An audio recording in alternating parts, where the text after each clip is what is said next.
প্রিয় শিক্ষার্থীবৃন্দ, আসসালামু আলাইকুম। এসএসসি শিক্ষার্থীদের জন্য এক দেখাতে দশমিক থেকে বাইনারি, অক্টাল ও হেক্সাডেসিমেল রূপান্তর। শিক্ষার্থীবৃন্দ, আজকে আমরা এক দেখাতে দশমিক সংখ্যা পদ্ধতি থেকে বাইনারি, অক্টাল, হেক্সাডেসিমেল একদম পানির মতো করে বুঝিয়ে দিব। শিক্ষার্থীবৃন্দ, তোমরা যদি মনোযোগ সহকারে ভিডিওটি দেখো, আমার মনে হয় না তোমাদের এই রূপান্তর প্রক্রিয়ার মধ্যে আর কোনো প্রবলেম বা কোনো সমস্যা হবে বলে। শিক্ষার্থীবৃন্দ, চলো আমরা শুরু করি। তোমরা এখনই খাতা কলম নিয়ে বসে পড়ো, আর খাতা কলম নিয়েই করতে হবে, কেননা এটি হচ্ছে অনেকটা অঙ্কের মতো। তাই চলো আমরা শুরু করি। শিক্ষার্থীবৃন্দ, সংখ্যা পদ্ধতির রূপান্তর। আজকে আমাদের মূল টপিকসের নামে হচ্ছে সংখ্যা পদ্ধতির রূপান্তর। লক্ষ্য করো, দশমিক সংখ্যা থেকে আমরা বাইনারি, অক্টাল ও হেক্সাডেসিমেলে রূপান্তর করব। শিক্ষার্থীবৃন্দ, তোমরা স্ক্রিনের দিকে অবশ্যই লক্ষ্য করতেছো, দশমিক সংখ্যা পদ্ধতির বেস হচ্ছে 10, বাইনারি সংখ্যা পদ্ধতির বেস হচ্ছে 2, অক্টাল সংখ্যা পদ্ধতির বেস হচ্ছে 8, হেক্সাডেসিমেল সংখ্যা পদ্ধতির বেস হচ্ছে 16। শিক্ষার্থীবৃন্দ, দেখো, আমরা দশমিক থেকে বাইনারি, অক্টাল, হেক্সাডেসিমেল যেখানে যাই না কেন আমরা ভাগ করব। শিক্ষার্থীবৃন্দ, আমরা এমনভাবে সাজিয়েছি যে দেখলেই তোমরা যেহেতু বুঝতে পারো। লক্ষ্য করো, দশমিক থেকে বাইনারি, অক্টাল, হেক্সাডেসিমেল যেখানে যাও না কেন অবশ্যই আমাদেরকে দশমিক সংখ্যা পদ্ধতির যে নাম্বারটা থাকবে সেই নাম্বারটাকে বাইনারিতে রূপান্তর করলে বাইনারির বেস 2 দ্বারা ভাগ করতে হবে, অক্টালে রূপান্তর করলে অক্টালের বেস 8 দ্বারা ভাগ করতে হবে, হেক্সাডেসিমেলে রূপান্তর করলে হেক্সাডেসিমেলের বেস 16 দ্বারা ভাগ করতে হবে। কাকে ভাগ করতে হবে? দশমিক সংখ্যাটিকে।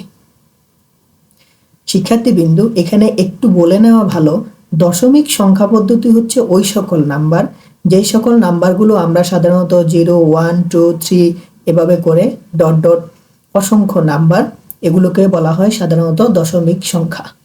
এই দশমিক সংখ্যা পদ্ধতি থেকে আমরা বাইনারিতে রূপান্তর করব।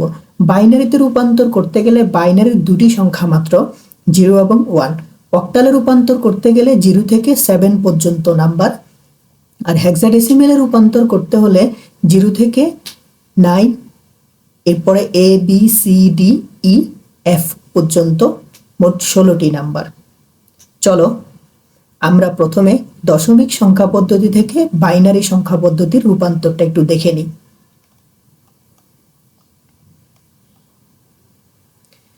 শিক্ষার্থীবৃন্দু, লক্ষ্য করো, দশমিক থেকে বাইনারি রূপান্তর।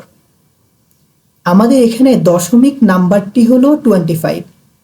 এখানে একটু আগে থেকে বলে নেওয়া ভালো যে শিক্ষার্থীবৃন্দু, তোমাদের বইতে নাম্বারগুলো বাংলায় লেখা থাকবে। যদি বাংলায় লেখা থাকে, তোমাদের কাজের সুবিধার্থে ভুল না হওয়ার জন্য আমার পক্ষ থেকে একটা ট্রিক্স হলো, সেই সংখ্যাগুলোকে তোমরা ইংরেজিতে রূপান্তর করে নেবে। কেননা তোমরা ক্যালকুলেটর ব্যবহার করবে ভাগ করতে গিয়ে, সেই ভাগ করতে গিয়ে যদি ক্যালকুলেটর ইউজ করো তাহলে সেখানে ইংরেজি যে ডিজিটের নাম্বারগুলো দিবে তোমরা ভুলক্রমে ওই ক্যালকুলেটর থেকে সেটা দেখে লিখে ফেলতে পারো। তাই আগে হচ্ছে যেই সংখ্যাটি দেওয়া থাকবে সেই সংখ্যাটিকে তোমরা আগে কি করবে? ইংরেজিতে কনভার্ট করে নেবে। চলো আমরা শুরু করি। অর্থাৎ দেখো, 25কে আমরা যখন 2 দ্বারা ভাগ করব, যেহেতু আমরা ভাগ করব বলছি, দশমিক থেকে বাইনারি রূপান্তর করলে আমরা কি করব? ভাগ করব। দেখো, আমরা 25কে 2 দ্বারা ভাগ করেছি, 12 পেয়েছি। এখানে আমাদের ভাগশেষ আসছে হলো 1, তাই আমরা এই পাশে ভাগশেষ 1কে লিখে দিয়েছি। শিক্ষার্থীবৃন্দু, দেখো, 12কে আবার আমরা 2 দ্বারা ভাগ করেছি, 2 দ্বারা ভাগ করলে আমরা পাবো 6। এখানে আমাদের ভাগশেষ থাকবে না, ভাগশেষ 0। দেখো, আবার 6কে 2 দ্বারা ভাগ করলে পাবো 3, তাও আমাদের ভাগশেষ থাকবে না, ভাগশেষ হচ্ছে 0। দেখো, আবার 3কে যখন আমরা 2 দ্বারা ভাগ করব তখন পাবো, এইখানে ভাগফল পাবো 1 আর ভাগশেষ পাবো 1। লক্ষ্য করো, আবার পুনরায় 1কে ভাগ করব 2 দ্বারা, যেহেতু যায় না তাই আমরা এখানে 0 পাবো, আর এই পাশে আমাদের এই যে এক ছিল, এই একটা এই পাশে চলে আসবে। শিক্ষার্থীবৃন্দ বুঝতে পেরেছ? দেখো এবার আমরা নিচ থেকে উপরের দিকে ফলাফলগুলো কাউন্ট করব। আমাদের তীর চিহ্নের দিকে লক্ষ্য করলে তোমরা বুঝতে পারবে। দেখো এখানে 25, এটা বেস হচ্ছে 10, তার মানে হচ্ছে এটা দশমিকে আছে। শিক্ষার্থীবৃন্দু লক্ষ্য করো, নিচ দিক থেকে অর্থাৎ নিচের দিক থেকে আমরা নাম্বারগুলো উপরের দিকে কাউন্ট করব। তাহলে দেখো আগে 1, তারপরে 1, তারপরে 0 0 1। আশা করি বুঝতে পেরেছ। পরবর্তীতে আমরা বেসটা দিয়ে দিব কার? এই যে বাইনারির বেসটা আমরা দিয়ে দিব। বাইনারির বেসটা কত? 2। বাইনারির বেসটা কত? 2। আশা করি বুঝতে পেরেছ। এমনই আরেকটি এক্সাম্পল লক্ষ্য করো, যেহেতু আমরা প্রত্যেকটা বিষয়ের উপরে 2টা করে এক্সাম্পল দিব। শিক্ষার্থীবৃন্দু দেখো আরো একটি এক্সাম্পল তোমাদের সামনে হাজির করেছি, একটু লক্ষ্য করো। এখানেও বলছে হচ্ছে দশমিক থেকে বাইনারি রূপান্তর। আগেরটি ছিল 25, এখন এটি আমরা আরেকটি নাম্বার নিলাম, সেটি হলো 38। 38কেও আমরা যখন 2 দ্বারা ভাগ করব আমরা পাবো হচ্ছে 19। 19কে যখন 2 দ্বারা ভাগ করব, কেননা নিঃশেষে বিভাজ্য, 38কে 2 দ্বারা ভাগ করলে ভাগশেষ আসে 0, তাই আমরা এই পাশে ভাগশেষকে 0 বসিয়েছি। লক্ষ্য করো আবার 19কে আমরা যখন 2 দ্বারা ভাগ করব তখন আমরা পাবো হচ্ছে 9। 9 দুগুণে 18, আর 1 বাকি থাকে, সেটি আমাদের ভাগশেষ হিসাবে বসে যাবে।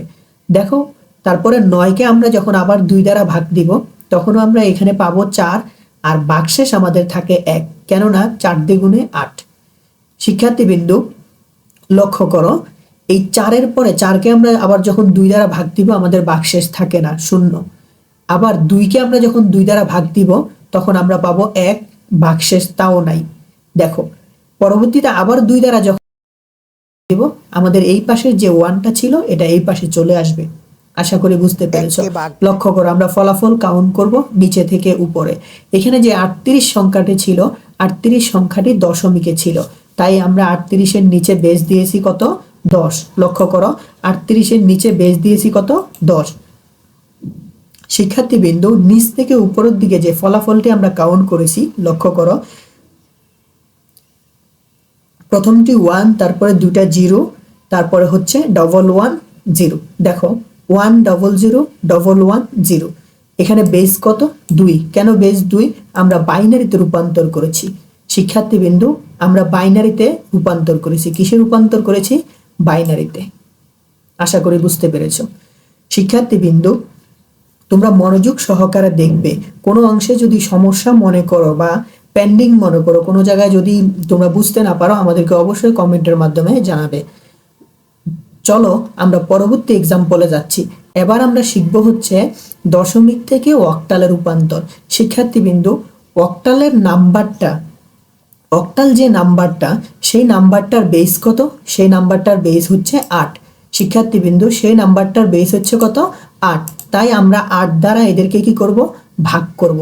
আমাদের এই নাম্বারটা হচ্ছে ডেসিমেলে দেওয়া আছে। কিসে দেওয়া আছে? ডেসিমেলে বা দশমিকে দেওয়া আছে। তাহলে শিক্ষার্থীবৃন্দ দেখো এই 8 দিয়ে যখন 175কে আমরা ভাগ করব তখন আমরা পাবো হচ্ছে 21, আর আমাদের ভাগশেষ থাকবে হচ্ছে 7। আমাদের এখানে ভাগশেষ থাকবে কত? 7। শিক্ষার্থীবৃন্দ আবার 21কে আমরা যখন 8 দ্বারা ভাগ করব তখন আমরা ফলাফল পাবো 2, কেননা 8 দুগুণে 16, আমাদের ভাগশেষ থাকবে হচ্ছে 5। শিক্ষার্থীবৃন্দ আবার 2কে আমরা যখন 8 দ্বারা ভাগ করব তখন অবশ্যই এখানে ভাগ যায় না, তাই এখানে 0 বসবে, আর এই পাশে আমাদের 2টা চলে আসবে। আশা করি বুঝতে পেরেছো। লক্ষ্য করো আমাদের এই যে 175 এই সংখ্যাটা ছিল ডেসিমেলে, তাই আমরা এখানে তাকে লিখেছি তার বেস হচ্ছে কত? 10। তার বেস হচ্ছে কত? 10। আর এই পাশে দেখো আমরা নিচ দিক থেকে তীর চিহ্ন দিয়ে বুঝিয়ে দিয়েছি যে নিচের দিক থেকে উপরের দিকে আমরা ফলাফল কাউন্ট করে থাকি। শিক্ষার্থীবৃন্দু লক্ষ্য করো আমরা 257 লিখেছি, এবং দেখো আমাদের এখানে বেস ছিল কিন্তু 8, তাই আমরা এখানে 8 দিয়ে দিয়েছি। আশা করি বুঝতে পেরেছো। অক্টালের বেস হচ্ছে 8, তাই আমরা এখানে 8 দিয়ে দিয়েছি। পরবর্তী আরো একটি এক্সাম্পলে লক্ষ্য করো, আমরা আরো একটি এক্সাম্পল তোমাদের জন্য সাজিয়েছি। দেখো দশমিক থেকে অক্টাল রূপান্তর। এখানে আমরা 75 নাম্বারটা নিয়েছি। 75কে যখন আমরা 8 দ্বারা ভাগ দিব তখন আমরা পাবো হচ্ছে 9। লক্ষ্য করো আমরা পাবো হচ্ছে কত? 9। দেখো 75কে আমরা যখন 8 দ্বারা ভাগ দিচ্ছি তখন আমাদের ভাগশেষ থাকে হলো কত 3। দেখো আমাদের ভাগশেষ থাকে হলো কত 3। দেখো আবার যখন 9কে আমরা 8 দ্বারা ভাগ দিচ্ছি তখনও আমাদের ফলাফল আসে এখানে 1, আর এদিকে ভাগশেষ থাকে হলো 1। কেননা যখন 9কে আমরা 8 দ্বারা ভাগ দিব তখন আমাদের ভাগশেষ থাকবে হলো 1, তাই আমরা এখানে 1 লিখে দিয়েছি। আশা করি বুঝতে পেরেছো এতটুকু। পরবর্তী স্টেজে লক্ষ্য করো, আমরা আবার 1কে যখন 8 দ্বারা ভাগ করব তখন আমাদের ফলাফল আসবে 0। প্রতিবারে এমনটা হয় সাধারণত। লক্ষ্য করো আমাদের এখানেও এমনটা হয়েছিল। 2কে যখন 8 দ্বারা ভাগ করেছি তখন আমাদের এখানে ফলাফল ছিল হলো 0। লক্ষ্য করো এখানেও যখন আমরা 1কে যখন 8 দ্বারা ভাগ করব তখন তো আর যাবে না, তখন এখানে 0 চলে আসবে, আর এই একটা এখানে চলে আসবে। আশা করি বুঝতে পেরেছো। লক্ষ্য করো আমাদের এখানে যে 75 ছিল, এই 75টা আমরা এখানে নিয়ে নিয়েছি। দেখো বেস সহ নিয়ে নিয়েছি। এখানে আমাদের বেস কত? এখানে আমাদের বেস হচ্ছে 10, কেননা এটা ডেসিমেল নাম্বার বা দশমিক সংখ্যা। আর এই পাশে লক্ষ্য করো নিচের দিক থেকে ফলাফলটা আমরা কাউন্ট করব। দেখো 113, আর এখানে আমাদের বেস ছিল হচ্ছে কত 8। কেন 8? এটা হচ্ছে অক্টাল নাম্বার পদ্ধতি। আশা করি তোমরা বুঝতে পেরেছো।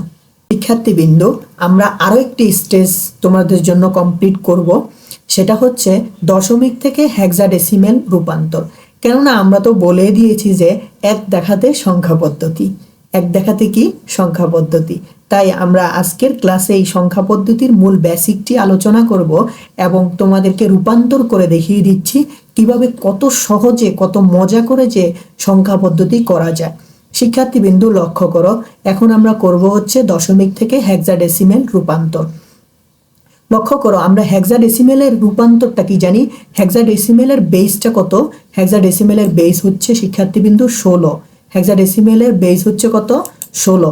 আশা করি তোমরা বুঝতে পেরেছো। লক্ষ্য করো হেক্সাডেসিমেলের বেস হচ্ছে কত? 16। তাই আমরা এখানে 16 দ্বারা কি করেছি? 128কে ভাগ করেছি। লক্ষ্য করো 128 এই নাম্বারটি কিন্তু দশমিক নাম্বার। শিক্ষার্থীবৃন্দ এই যে 16 দিয়ে 128কে আমরা ভাগ করেছি তার ফলাফল পেয়েছি হচ্ছে 8। কেননা এখানে ভাগশেষ থাকবে না, তাই এখানে ভাগশেষ হচ্ছে আমাদের 0। আশা করি বুঝতে পেরেছো। 8কে 16 দ্বারা ভাগ করব, শিক্ষার্থীবৃন্দ এটা কখনো যায় না। কেননা বড় সংখ্যাকে ভাগ করা যায়, ছোট সংখ্যাকে ভাগ করা যায় না। যেহেতু ছোট সংখ্যাকে ভাগ করা যায় না তাহলে আমাদের এখানে কি আসবে? 0 আসবে। লক্ষ্য করো আমরা যখন 8কে 16 দ্বারা ভাগ করব তখন আমাদের এখানে 0 আসবে, আর এই যে 8টা ছিল সেটা আমাদের এই পাশে ডান পাশে চলে যাবে। শিক্ষার্থীবৃন্দ লক্ষ্য করো ফলাফল কাউন্টের সময় কিন্তু আমরা নিচে থেকে উপরে কাউন্ট করব। লক্ষ্য করো এখানে 128 এই নাম্বারটি কিন্তু দশমিক নাম্বার ছিল। শিক্ষার্থীবৃন্দ কি নাম্বার ছিল? দশমিক নাম্বার ছিল, কেননা এর বেসও হচ্ছে 10। লক্ষ্য করো পরবর্তী স্টেজে বলতেছি হচ্ছে নিচ থেকে আমরা উপরে নাম্বার কাউন্ট করব। যেহেতু নিচ থেকে উপরে নাম্বার কাউন্ট করব তাহলে দেখো প্রথমে 8, তারপরে 0, তারপরে একসাথে আমরা কি করেছি? হেক্সাডেসিমেলের কি দিয়েছি? বেস দিয়েছি। দেখো হেক্সাডেসিমেলের বেসটা হচ্ছে কত? 16। শিক্ষার্থীবৃন্দ একই রকম ভাবে আরো একটি এক্সাম্পল তোমাদের জন্য প্রস্তুত করেছি। তোমরা তো বলতে পারো ভাইয়া এত ছোট ছোট নাম্বার নিয়ে ভাগ করলে কি হবে? না, আমরা আরেকটু বড় নাম্বার নিয়েছি। দেখো একটু বড় নাম্বার নিয়েছি, এর চেয়ে বড় নাম্বার সাধারণত পরীক্ষায় আসে না। শিক্ষার্থীবৃন্দ লক্ষ্য করো এবার আমরা নাম্বার নিয়েছি হচ্ছে 398। 398কে আমরা 16 দ্বারা ভাগ করব। 16 দ্বারা ভাগ করলে আমরা পাবো হলো 24। শিক্ষার্থীবৃন্দ যখন 24 আসবে আমাদের ফলাফল, তখন আমাদের ভাগশেষ থাকবে কিন্তু 14। শিক্ষার্থীবৃন্দ তোমরা ক্যালকুলেটরে করে দেখবে আমরা যেগুলো করতেছি সেগুলো ঠিক আছে কিনা। অবশ্যই, কেননা দেখো 398কে আমরা যখন 16 দ্বারা ভাগ করব তখন আমরা ফলাফল পাবো 24। ওই ফলাফলের ভাগশেষ আসবে আমাদের 14। শিক্ষার্থীবৃন্দ আবার এই 24কে আমরা যখন 16 দ্বারা ভাগ করব তখন আমরা ফলাফল পাবো 1, আর ভাগশেষ থাকবে হলো আমাদের 8। ভাগশেষ থাকবে কত? 8। শিক্ষার্থীবৃন্দ আমাদের ভাগশেষ থাকবে কত? 8। 1কে আমরা আবার 16 দ্বারা ভাগ করব। কি দ্বারা ভাগ করব? 1কে আবার 16 দ্বারা ভাগ করব। যেহেতু ভাগ যায় না তাই আমাদের এখানে 0 আসবে। তাই আমাদের এখানে কি আসবে? 0 আসবে। আর এই পাশে আসবে হলো এই যে 1, এই 1টা এখানে চলে আসবে। আশা করি বুঝতে পেরেছো। শিক্ষার্থীবৃন্দ এখানে তোমাদের জন্য একটা অদ্ভুত হয়তো এটা মনে হতে পারে এই নাম্বারটা কোত্থেকে আসছে। শিক্ষার্থী বিন্দু, আমাদের এই যে 14 নাম্বারটা আছে না, 14 নাম্বারটার মানে হচ্ছে ই। 14 নাম্বারটার হেক্সাডেসিমেলের মানে হচ্ছে ই, তাই আমরা এখানে ই পাশে ব্র্যাকেটে লিখে দিয়েছি। লক্ষ্য করো এখানে যে 398 এই নাম্বারটা ছিল, এটা ছিল হচ্ছে দশমিক নাম্বারে, তাই আমরা এখানে লিখে নিয়েছি। দেখো দশমিক নাম্বারের বেস দিয়ে আমরা এখানে তৈরি করে নিয়েছি। দেখো আমরা ফলাফল সবসময় কিভাবে কাউন্ট করি, নিচে থেকে উপরের দিকে। লক্ষ্য করো আমাদের এখানে 1 ছিল, 8 ছিল, 1 8 লিখেছি। আর যেহেতু এভাবে লেখা যাবে না 14, হেক্সাডেসিমেল নাম্বার 14 সাধারণত নাই, ওই 14 নাম্বারের সাধারণত সংখ্যাটি হলো ই, তাই আমরা এখানে ই লিখে দিয়েছি। আর এখানে বেস দিয়েছি হচ্ছে 16। আশা করি তোমরা বুঝতে পেরেছো।